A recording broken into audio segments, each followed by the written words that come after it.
Hi, I'm David, And I'm Sean.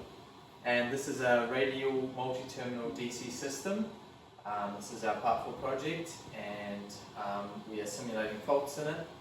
And today I'm going to walk you through some of the components of it and show you the circuit, and Sean will be explaining what sort of fault currents we're getting and show you where we are simulating the faults and explaining the different waveforms we're getting out of the circuit.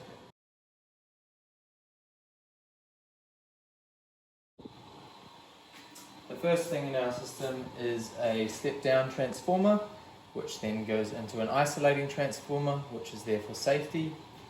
And then we have our voltage generation terminal, 10-kilometer transmission line model, our first load terminal, and then another 10-kilometer transmission line, and then our second load terminal.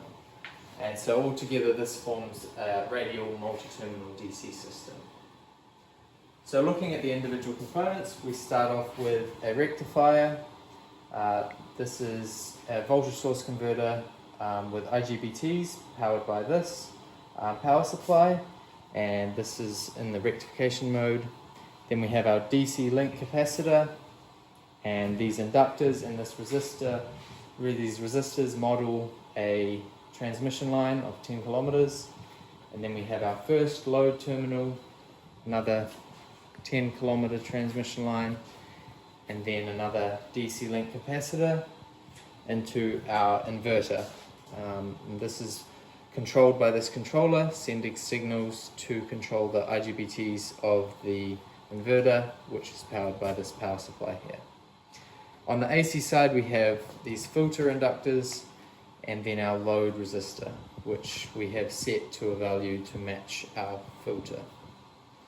And the second terminal over here, which is another load terminal, is exactly the same as this terminal here. And then looking at what we're measuring, we're getting the zone 1 DC current from over here, and then our zone 2 DC current from over here, and then our load current on the AC side from terminal 2, and our load current from terminal 3 on the AC side. And now Sean will explain more about the fault currents.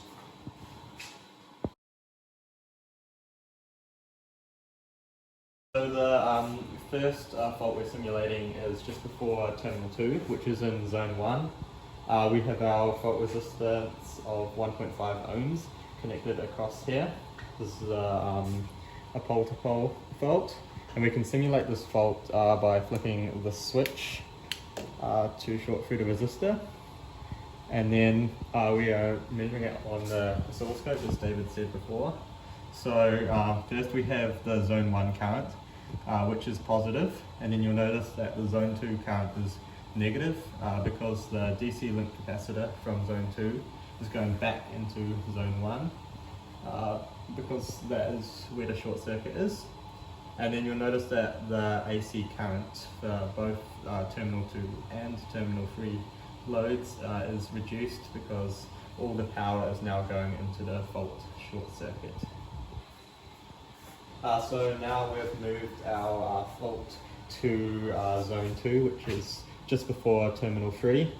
And you can see that with our new measurements, both spikes are positive. This is because the current is going through both current meters towards zone 2 and towards the fault. And again, the current through the AC loads has gone very small for both because all the power has been dissipated through the fault resistance. So you can see the main difference between the zone 1 and zone 2 faults is the polarity of the spike in zone 2.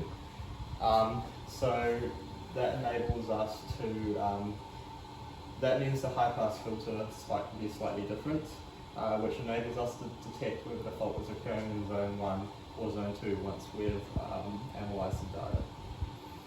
So thank you everyone for watching, and it's been a great experience learning about DC faults and multi-terminal systems. And a big thanks to Saad and Abhishek as well for supervising us on this project and providing a lot of support that was much needed.